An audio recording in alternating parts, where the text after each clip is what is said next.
Hello বন্ধুরা, welcome to my channel. আজকে আমি আলোচনা করব হিউম্যান বিহেভিয়ারের উপর। হিউম্যান বিহেভিয়ার মানুষের আচরণ, যেটা নর্মালি আমি নিজে পর্যবেক্ষণ করতে পারছি নিজের উপরে। সেটা কিছু মানে বর্তমান ইয়ং জেনারেশান যারা জেন জি বলছি, সেটা খুব ভালো দিক আমরা দেখতে পেয়েছি এতদিনে। কিন্তু জেন জি বা আমাদের মধ্যে যেটা অনেক সমস্যাও আছে বন্ধুরা, যেটা দেখতে পাচ্ছি, এটা আমাদের আজকে সাকসেস আমরা করতে পারছি না কেন? কারণ সাকসেস এমন একটা জিনিস, তার পেছনে সময় দিতে হয় অনেক। সাকসেস এমন একটা জিনিস, তার পেছনে অনেক সময় দিতে হয়। এখন রাত, এখন দিন, এখন দুপুর, কিছু কথা ভাবা যায় না। সাকসেস যখন পেতে মন চায়, ঠিক আছে, তখন সব কিছু অন্ধকার, একটাই আলো যে আমাকে ওই জায়গায় পৌঁছতে হবে। ঠিক আছে, কোথায় কী হয়ে যাচ্ছে, কী না হচ্ছে, তখন কিছু খেয়াল থাকে না। যে মানুষ, যিনি ব্যক্তি সাকসেসকে পেতে চায়, পৌঁছতে চায়, তার কাছে তখন এটাই ঘটে। আর আমরা এখন 5 মিনিট কোনো কিছু দেখতে পাচ্ছি না। আমরা এতটা বিচলিত হয়ে পড়েছি আজকে। 5 মিনিট আমরা কোনো কিছু দেখতে পাচ্ছি না, বসতে পারছি না, দাঁড়াতে পারছি না, খেলতে পারছি না, যার ফলে আজ আমরা সাকসেস আমাদের কাছে অধরা। আপনি ভাবুন, যারা ভিডিওটি দেখছেন, হয়তো আপনি ভাবুন, আপনি কতক্ষণ এই ভিডিওটা দেখলেন, স্ক্রোল করে উপরে তুলে দিলেন, স্ক্রোল করে উপরে তুলে। কোনো ভালো কন্টেন্টও আমরা এখন দেখছি না, যা হচ্ছে স্ক্রোল করে উপরে তুলি। যে কোনো কন্টেন্ট হতে পারে, আমরা কোনো কিছু দেখছি হতে পারে। এখন আমরা মুভি দেখি, 3 ঘন্টার মুভি দেখি, যা হচ্ছে স্ক্রোল করে উপরে হচ্ছে। আমাদের মস্তিষ্ক তো স্টেবল থাকছে না, যার ফলে ওঠাও ওঠাও ওঠাও ওঠাও, ভালো লাগছে না, ভালো লাগছে না, ভালো লাগছে, এরকম চলছে না। এই যে চলাটা, এটাই খুব ক্ষতিকর। তো বন্ধুরা বলো, রিলস দেখা কমিয়ে দাও বন্ধুরা। রিলস আমিও দেখি, এই জন্যই বলছি, আমি নিজের উপরে উপলব্ধি করতে পারছি, তাই বলছি। রিলস খুব বাজে জিনিস, রিলস দেখা কমা। হ্যাঁ, রিলস যদি দেখতেই হয়, একই টপিকের উপর রিলস দেখো। তোমার একটা টপিক, গানের টপিক ভালো লেগেছে, তাহলে সেই চ্যানেলে ঢুকো, যত রিলস আছে দেখো, না বলবো না। কারণ গান যদি ভালো লাগে, তুমি আলতু ফালতু রিলস, যে কোনো একটা কন্টেন্ট, কেউ হাসাচ্ছে দেখে নিলে, কেউ গান বাজাচ্ছে দেখে নিলে, কেউ খেলা করছে দেখে নিলে, কেউ একটা এডুকেশান জিনিস দেখে নিলে, এতে মাইন্ড কী হয়? তুমি ভাবো, মাইন্ড কী হয়? এডুকেশান জিনিস দেখো তো এডুকেশানই দেখো, আধ ঘন্টা 45 মিনিট, কে না বলবে? আবার অন্য কিছু দেখো, গান দেখবে, আবার আধ ঘন্টা মধ্যে দেখো, এরকম করে দেখো।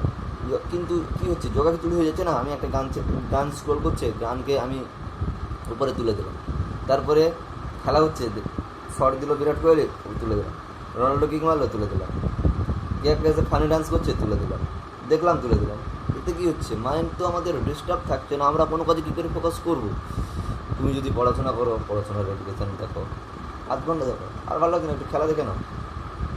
আধ ঘন্টা খেলা দেখছো, তারপর আবার পড়তে চলে এসো, পড়াশোনা শেষ, কী করবে এবার? গান শুনবে, একটু গান শোনো, গানের চ্যানেলে ঢুকে গান দেখো, কে না বলবে? এই হচ্ছে ব্যাপার। তো এটাই হচ্ছে হিউম্যান বিহেভিয়ারের সময় আলোচনা করবো। আমাদের উচিত যে একটা জিনিসে কনসেন্ট্রেট ধরে রাখা, একটা জিনিস যতটা সম্ভব বাড়ানো, টাইম বাড়ানো। আমাদের উচিত টাইম বাড়ানো, প্রত্যেকটা কাজে আমাদের টাইম বাড়ানো উচিত। আমি এক্ষুনি ভিডিও করছি, আমার ভিডিওটা প্রায় 3 মিনিট 24 সেকেন্ড হয়ে গেলে এক্ষুনি ভিডিওটা শেষ করে দেবো আমি। তারপরে আমার উচিত আরও একটা ভিডিও করা, এই রিলেটেড আরও একটা ভিডিও করা। এই যে এরকম করলে আমার একটা কাজ, যখন একটা কাজের উপর দীর্ঘ সময় কাজ করি, যখন যে কোনো একটা কাজে যখন দীর্ঘ সময় আমি কাজ করি, তখন সেই কাজের উপর আমার প্রফেশনাল আসে, তখন সেই কাজে আমার অভিজ্ঞতা আসে, এবং সেই কাজ করতে আমার ভালো লাগে।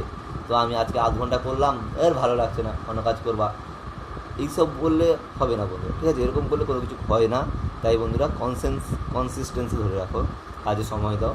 ঠিক আছে, কাজে একদিনে সাফল্য আসে না, সফলতা আসে না, তো কাজে সময় দাও বন্ধুরা। তো ভালো থাকো, ভিডিও দেখো, অনুপ্রেরণা পাও, নিজে কাজ করো। আমি এক্ষুনি বললাম ভিডিও দেখো, আমি আগে একটা ভিডিও দেখেছিলাম, ভিডিওতে বলেছিলাম আমার ভিডিও দেখো না।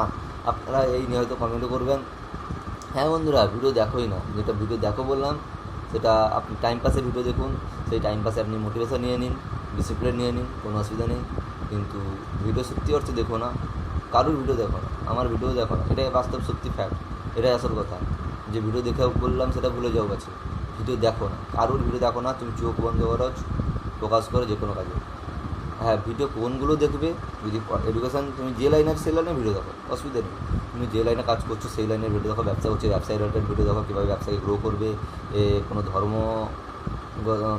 ধর্মীয় কোনো কিছু কাজে যুক্ত হচ্ছে, ধর্মীয় কাজে দেখো। সেবা কাজে যুক্ত হচ্ছে, সেবামূলক ভিডিও দেখো। ঠিক আছে, খেলাধুলার সঙ্গে যুক্ত আছে, খেলাধুলা সম্পর্কিত ভিডিও দেখো, কীভাবে একটা স্কিলকে আরও গ্রো করবে, গান বাজনার সঙ্গে যুক্ত আছে কীভাবে স্কিল গ্রো করবে সেসব ভিডিও দেখো। কে না বলবে?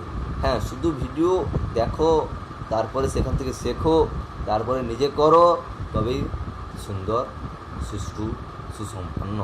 ধন্যবাদ, ভালো থাকুন, সুস্থ থাকুন।